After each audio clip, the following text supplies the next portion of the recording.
Cover करने वाला हूँ क्लास 12 का जो पोइट्री बुक्स है उसमें का जो पहला लेसन है माई मदर्स एट 66 वो कवर करने वाला हूँ, जो एग्जाम के पॉइंट ऑफ व्यू से बहुत ही इंपॉर्टेंट है बच्चों। एग्जाम में बिल्कुल पूछे जाने वाला चैप्टर है जो बिल्कुल आपको अच्छे से पढ़ना है।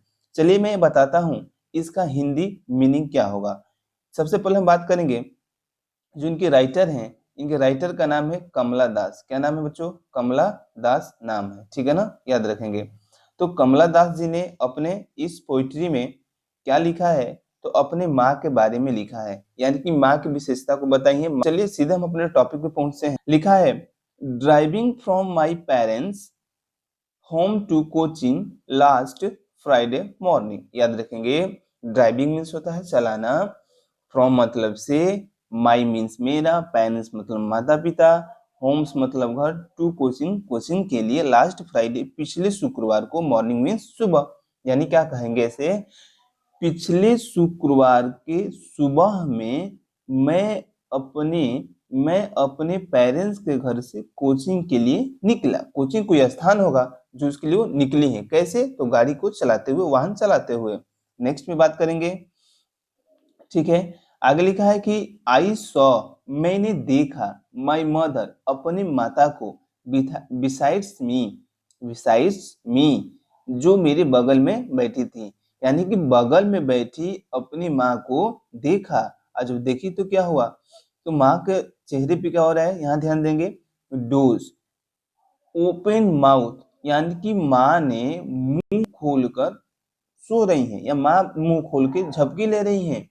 हर फेस उनका जो चेहरा है, एसन लाइक राख जैसा है, दैट की ऑफ अ कॉर्पस, यानी कि जैसे एक लाश को जलाया जाता है या लाश को जलने के बाद जो राख होती है, वैसे उनका चेहरा भी दिख रहा था, ठीक है ना। वह ऐसा महसूस की, एंड रियलाइज विथ पेन, और वह इस दर्द के साथ महसूस की कि ऐसा ना हो कि मेरी माँ हमें क्या हो जाए, छोड़ के चली जाए, क्योंकि उनकी माँ क्या है, बहुत ही ज्यादा बूढ़ी हो चुकी हैं, इस वजह से वो डर रही हैं। आगे लिखा है, ध्यान से समझेंगे। नेक्स्ट कह रहा है, यहाँ पे ध्यान देंगे, she was as old as she looked, यानी कहने का मतलब है सी उनकी अपनी माँ के लिए, यानी कि सी किसके लिए आया है, उनकी माँ के लिए आया है। तो she was as old as she looked, यानी कि उनकी माँ जितनी बूढ़ी थी वास्तव में उतनी बूढ़ी दिखाई देती हैं, वह वास्तव में बूढ़ी दिखाई देती हैं। इस बात को ध्यान रखना है, उन्होंने बोला है, ठीक है ना। नेक्स्ट लाइन में, but soon put that thought away, लेकिन जल्दी ही उन्होंने अपने इस विचार को दूर कर दिया या दूर रख दिया। बट मीन्स लेकिन, सुन मीन्स जल्दी, पुट मीन्स रख देना, थॉट मीन्स विचार को, दैट मीन्स दूर, यानी कि जल्दी ही अपने विचार को उन्होंने दूर रख दिया। आगे लाइन में बोलती हैं, एंड लुक्ड आउट एट, याद रखेंगे, एंड लुक्ड आउट, और उन्होंने बाहर देखा, और उन्होंने कहाँ देखा, बाहर देखा। आगे की लाइन में देख लेते हैं ध्यान से बच्चों, looked out young tree sprinting, और उन्होंने बाहर देखा और यह देखा कि जो हरे भरे पेड़ हैं, जो छोटे छोटे पेड़ हैं, नौजवान जो पेड़ हैं, वो उनकी तरफ तेजी से दौड़ते हुए आ रहे हैं, उनको ऐसा महसूस हुआ। आगे बोलती हैं, द मेरी children spoiling out of their homes, यानी कि खुशी पूर्वक जो बच्चे थे अपने घर से निकल रहे थे, आउट ऑफ देयर होम्स, अपने घर से क्या हो रहे थे, निकल रहे थे, खुशी पूर्वक, खुशी मिजाज में बच्चे क्या हो रहे थे, घर से बाहर निकल रहे थे।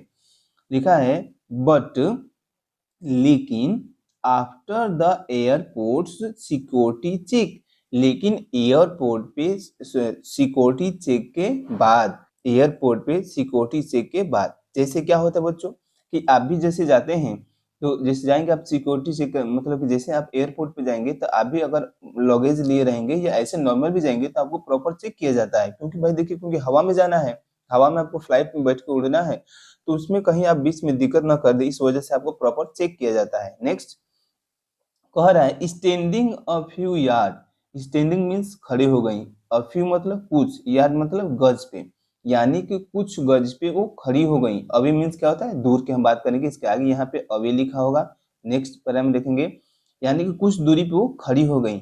नेक्स्ट में देखिए क्या कहते हैं, कह रहे हैं कि I looked again at her, यानी कि वापस से वह देखती हैं किनको, अपनी माँ को। कमला दास वापस से अपनी माँ को देखती हैं, अगेन मीन्स दोबारा।